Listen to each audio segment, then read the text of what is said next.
bien, la doctora Peregrina Morgan es la presidenta del Sistema Nacional de Evaluación, Acreditación y Certificación de la Calidad Educativa. Justo lo que todo el mundo está pidiendo. En este caso, por ejemplo, mucho sobre las universidades. Se considera que hay universidades que no tienen el suficiente control de calidad, pero en general tiene que ver con toda la educación, no solamente con la educación universitaria.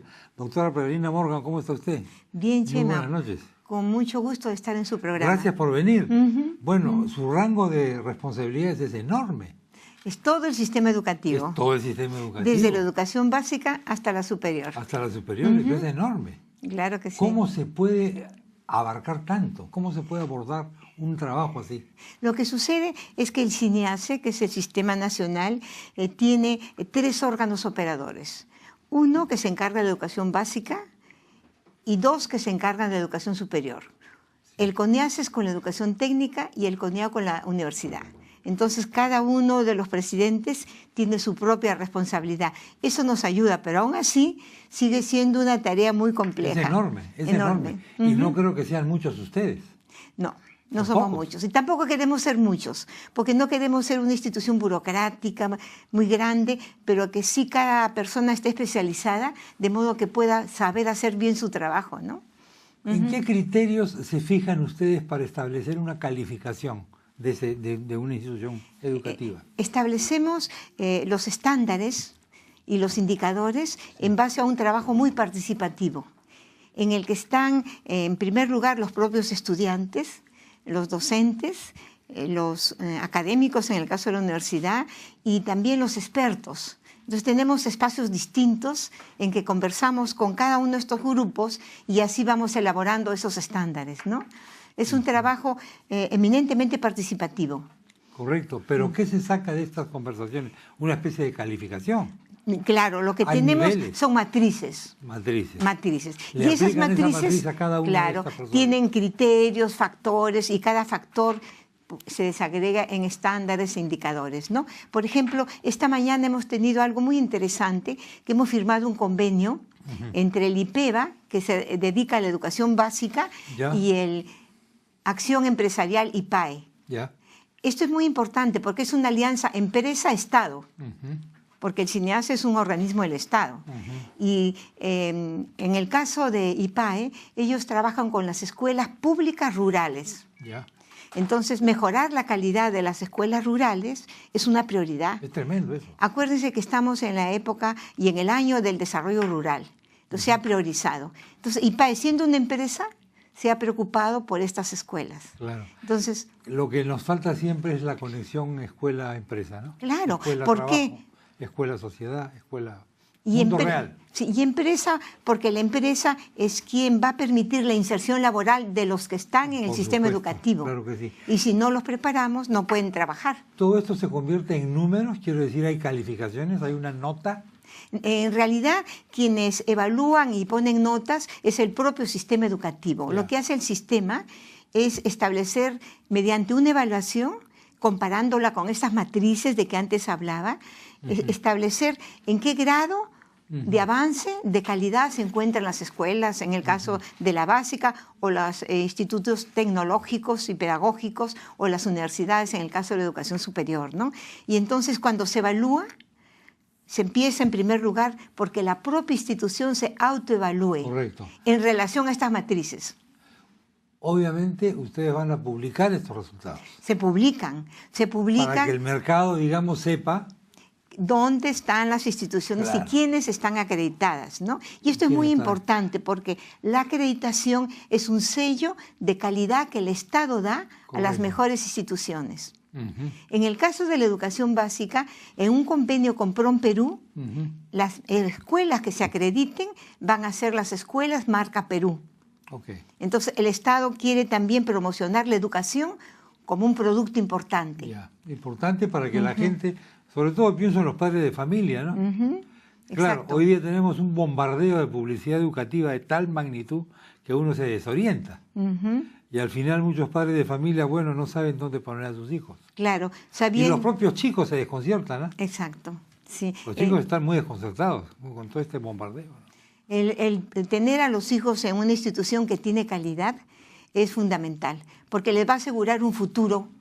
¿Por qué los peruanos confían o confiamos tanto en la educación, oiga? Porque, Esta es una tendencia histórica, yo recuerdo toda la vida, siempre hay y sobre todo más en los últimos años. Y en los últimos años, como muy bien dice Chema, porque estamos creciendo económicamente, pero si no sostenemos el crecimiento, claro, la educación es la base. Claro. ¿No? Y lo han dicho los mejores economistas, ¿no? El Premio Nobel de Economía lo dijo, ¿no? Sí, claro, todos los procesos de desarrollo de países que han sido pobres, por ejemplo, los famosos tigres del Asia y todo lo que se habla. Apostaron por la educación. Una inversión bárbara, una inversión tremenda en educación. Claro. En el caso de Finlandia, se habla tanto de Finlandia. Finlandia, después de la guerra, apostó por la educación. Sí, hombre. Bueno, sin ir más lejos, Corea y otros. Corea. Ahora, el padre de familia a veces se siente decepcionado, porque se siente engañado. Y se ha mandado a mi hijo a tal lugar, y al final el chico ha salido, se ha graduado, no sé qué, y no consigue trabajo. No consigue chamba, o le pagan muy poco y todo. ¿Puede esto ayudar a que no haya un crecimiento desmesurado de ciertas carreras? Claro que sí, justamente el CINEACE ha empezado ahora un proyecto que se llama Mejoramiento de la Calidad de la Educación Superior. Y uno de los componentes es justamente un observatorio que se le llama Futuro Profesional, que va a permitir que los estudiantes puedan ver un abanico de carreras que hay en el país, cuáles de ellas ofrecen un futuro de inserción laboral. Entonces, este es un trabajo que el CINEACE acaba de emprender y que tiene 5 años como horizonte y que va a permitir tener este observatorio y otro que se llama Acredita Perú, para saber qué instituciones están acreditadas. Esto va a ser muy útil porque siempre hablamos, todos los días hablamos, de que tiene que haber una relación entre el mercado de trabajo y el mercado... La oferta formativa. La oferta formativa, el mercado educativo, pero pocas veces establecemos esto con cifras. Sí, y sobre todo que hay un divorcio. No siempre ofrecemos para la formación aquello que va a permitir inserción laboral en el mercado. Entonces tenemos que tratar de que se acerque la oferta formativa con la demanda laboral y que esto contribuya al desarrollo del país, para que seamos más competitivos, sostengamos el crecimiento, ¿no? Entonces tenemos que proyectarnos necesariamente y los padres de familia tienen que tener claro esto y los padres tienen que demandar una mejor educación. Desde luego. Estamos, no sé si sea verdad, pero todo el mundo está hablando ahora de que nos faltan cuadros técnicos. Nos sobran doctores y nos faltan técnicos. ¿Es cierto esto? Es cierto, porque en el Perú necesitamos un número de técnicos que no estamos formando. Estamos formando técnicos, pero no para lo que necesitamos. Entonces hay que tratar de ampliar la oferta técnica, pero al mismo tiempo direccionarla hacia aquello que el país necesita. Por ejemplo, en el caso de trabajo portuario, por ejemplo, en ese caso se están trayendo personas de otros países porque no tenemos los técnicos que el trabajo portuario necesita. Entonces, ese es un déficit. Totalmente de acuerdo. Las carreras técnicas tienen que ser priorizadas. Y lo dicen los mismos académicos. Por ejemplo, hay comunidades campesinas que están cercanas a la minería, a la gran minería, que muchas veces se quejan de que están trayendo gente de fuera de la comunidad, dice. Sí. Pero eso evidentemente ocurre porque no hay capacidad suficiente dentro de la comunidad. Claro, y porque los centros de educación técnico-productiva que hay en los alrededores ofrecen carreras que no tienen que ver nada con la actividad productiva que se da en la zona, ¿no? Entonces, hay que reconvertir la formación que se está dando. Y ese es el esfuerzo que el CINE hace cuando evalúa, retroinforma al Estado y le dice, en estos lugares está pasando esto. Entonces el Estado focaliza sus recursos, su asistencia técnica para corregir esos desbalances, ¿no? ¿El Estado cómo debería actuar en esos casos? Porque claro, también al Estado se le puede acusar de ser una dictadura feroz en materia educativa porque no me permiten hacer una facultad de artes plásticas en no sé dónde. Y cosas así. Las artes plásticas son importantes, pero en algunos lugares se necesita otra cosa. Exactamente. Y hay que saber realmente. En cada región hay un plan de desarrollo concertado, en que se dice cuáles son las prioridades de desarrollo. Entonces, los centros educativos de todo el sistema tienen que ver cómo responder a las necesidades de esa región. ¿no? O sea, no es que no haya cómo tener referentes importantes para orientar la oferta formativa, los hay, pero hay que adecuarse. Por ejemplo, el otro día, ayer vino acá una persona, hay un grupo que trata de progresar o de fortalecer la salud mental en el Perú. Y mañana es el Día de la Salud Mental a nivel... Exacto.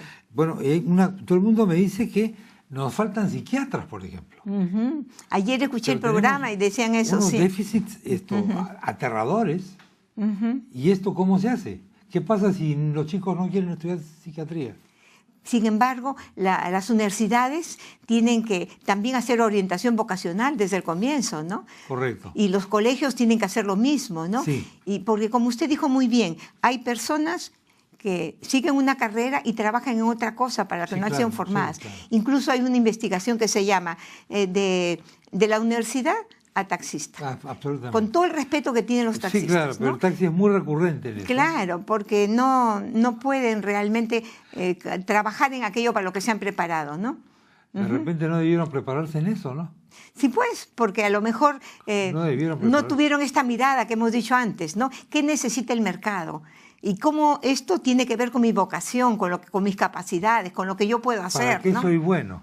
Exacto, ¿no? Porque tampoco Sí. que hay cosas que no podemos hacer todos bien, pues. A mí me encantaría, por ejemplo, ir a jugar al Mundial de Brasil. No voy a poder esto, doctora. Tampoco yo. Yo tampoco. Bueno, ya somos dos. ¿Qué vamos a hacer? Claro. Tenemos que Exacto. resignarnos. No. Ajedrez. Yo creo que más que resignación es saber apreciar lo que uno tiene para lo que vale, para ser ¿no? bueno. Y orientar su vocación hacia aquello que es necesario, ¿no? Muy bien. Para poder encontrar trabajo, etcétera. Doctora Peregrina Morgan Lora, gracias. Y yo me alegro mucho estar con de que nosotros. usted le dé tanta importancia a la Esto es muy educación. importante, claro que sí, claro que Y que sí. podamos seguir hablando sobre estos temas. Hay padres que escuchan esto, hay que ven este programa, jóvenes también, etcétera. Hay que ser un poquito más práctico en la vida, ¿no? Claro que sí. Ver cómo viene el futuro del país. Para eso nos va a servir instituciones como la suya. Muchas gracias. Gracias Doctora. a usted, Chema, por esta Muy oportunidad. amable, muy buenas noches. Gracias.